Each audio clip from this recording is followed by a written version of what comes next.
Raya studi. Marxoo marxifatee billaa diratee gumee fi kilkilleen saddeetaan badhaatee haademnu Harargee waan hunda daawwachaa akkatti hawwatu aadaan oromtichaa shaggooyyee ichisaa urrumsuuf daddaayisaa hellee fi gomarsa mirrisa geerrarsa marimee mammari sirbina buhaarsi shubbisa tiijiidhaaf Gazaanyiif dhiisi. Egaa hordoftoota keenya ammas aadaa keenya waliin barachuun akkuma itti fufeetti jira. Karaa gama kiyyaatiin mee ani immoo aadaa helleen isin barsiisa. Helleen maal fakkaata ka jedhuuf dursee isinitti agarsiisa na waliin tura.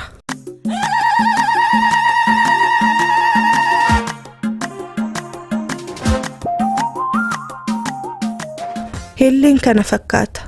Dursitanii mila mirga keessan gara fuulduraatti baastu. Harka keessan immoo bifa kanaan qabattu. Harki keessan lamaanuu mila keessan mirga waliin bifa kanaan rukkuta. Tokko lama tokko lama tokko lama tokko lama tokko lama. Mee sagalee wajjin haa jennu.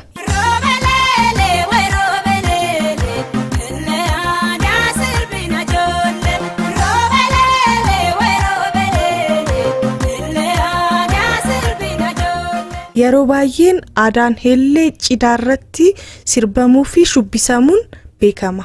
Waan hordoftaniif hedduu galatooma. Tijii sirba aadaa Harar keessaa sirba hellee nu barsiisteerti baay'ee galatoomi. Amma immoo warra dhiiraa qofaa kan hojjetan daboorratti yeroo qonnaa fi hamarratti kan shubbisan sirba dhichiisaa isinin barsiisa.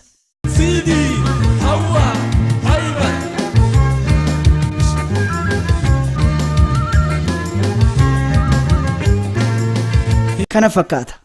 Jalqabaa mila mirga keenya in baasna.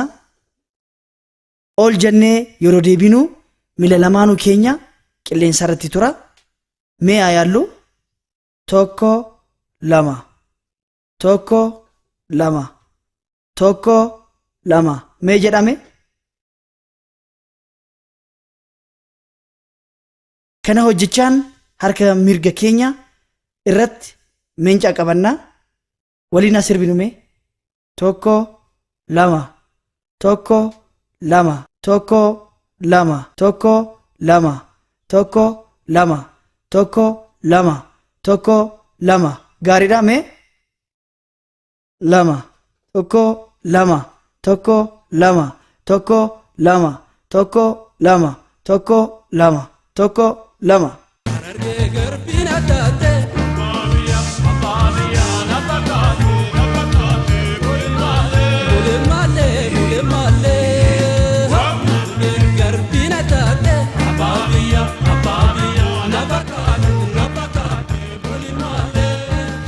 Sirba shaggooyyee tijii waliin taane isin barsiisna.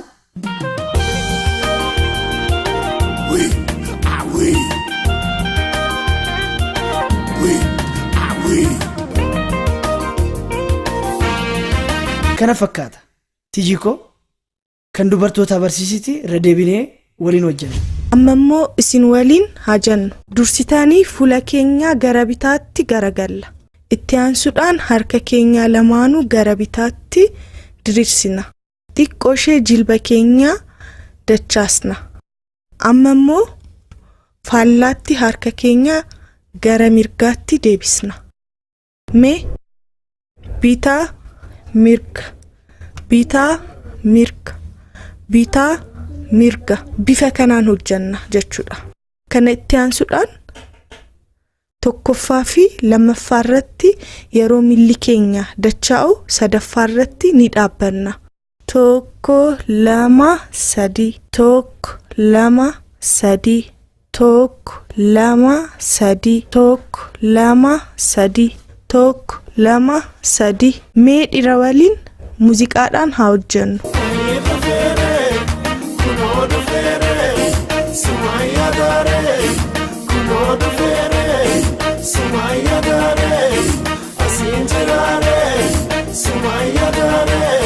Sochii shaggooyyee keessaa inni kun isa tokko.